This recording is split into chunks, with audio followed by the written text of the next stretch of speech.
All right, let's get right into it. Today, we're going to talk about something that's honestly a game changer for any asset management strategy. We're breaking down the difference between the rules for how you put data in and the health of that data once it's there. Getting this right is everything if you ever want to trust the numbers your system is spitting out. So, let's just start with the question that probably keeps a lot of you up at night. Why do your maintenance reports seem to lie? You pull up a dashboard, everything looks great, all green, but deep down, that's not what's actually happening out on the floor. It's a super common, super frustrating problem, and today, we're going to get to the bottom of it. The thing is, you're fighting a battle on two different fronts. On one hand, you've got bad entry rules. This is the classic garbage in, garbage out scenario, right? The data's wrong from the second it's entered. But then there's the other side, the sneakier problem, weak data health.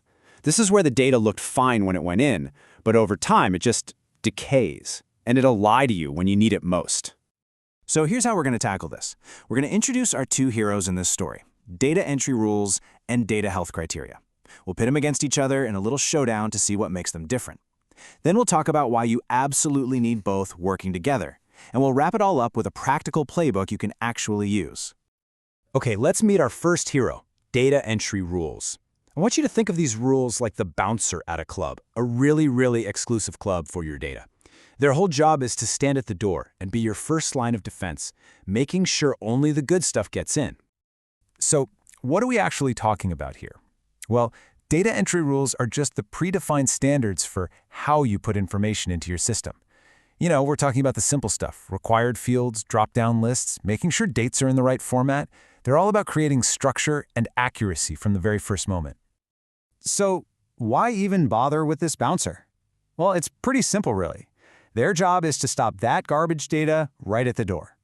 These rules force everyone to be consistent, so a bearing failure is called a bearing failure by every single person on every single site.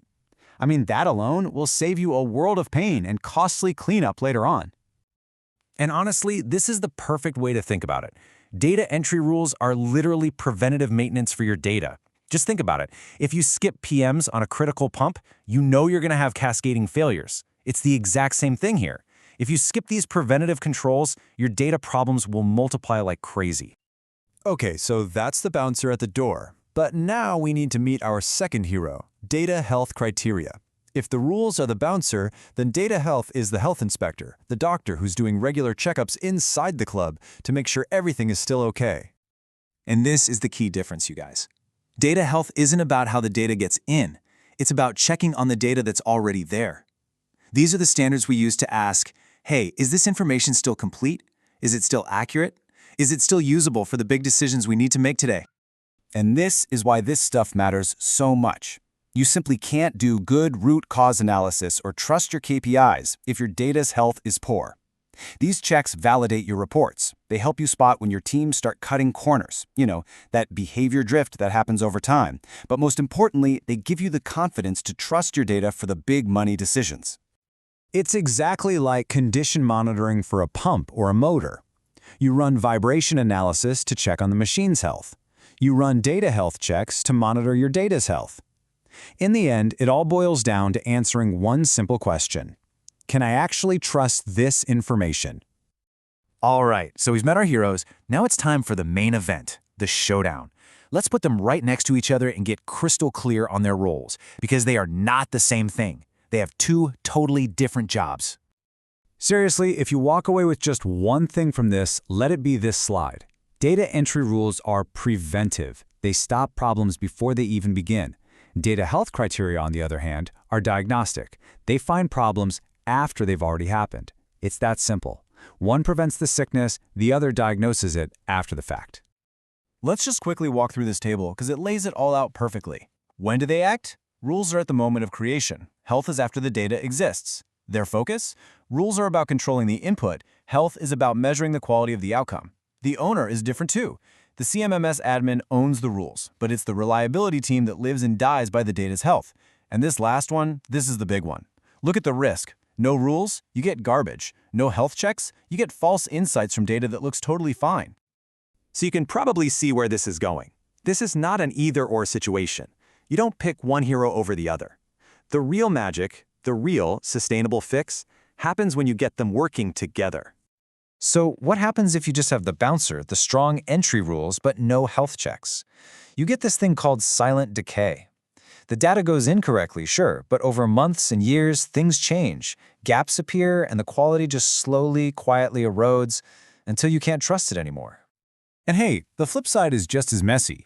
If all you do is monitor data health, but you don't have good rules at the front door, you're just stuck in constant firefighting mode. Your team spends all their time finding and fixing the same mistakes over and over, mistakes that never should have happened in the first place. It's exhausting, and you're always playing catch-up. And that, right there, is the whole point. On their own, each one of these leaves you exposed, but when you put them together, they create this awesome, self-reinforcing cycle of trust. That's how you build the solid foundation you need to make confident decisions that actually lead to better reliability. Okay, enough theory. Let's talk about what you can actually do. How do you take this and put it into practice on Monday morning? This is your playbook, your step-by-step guide.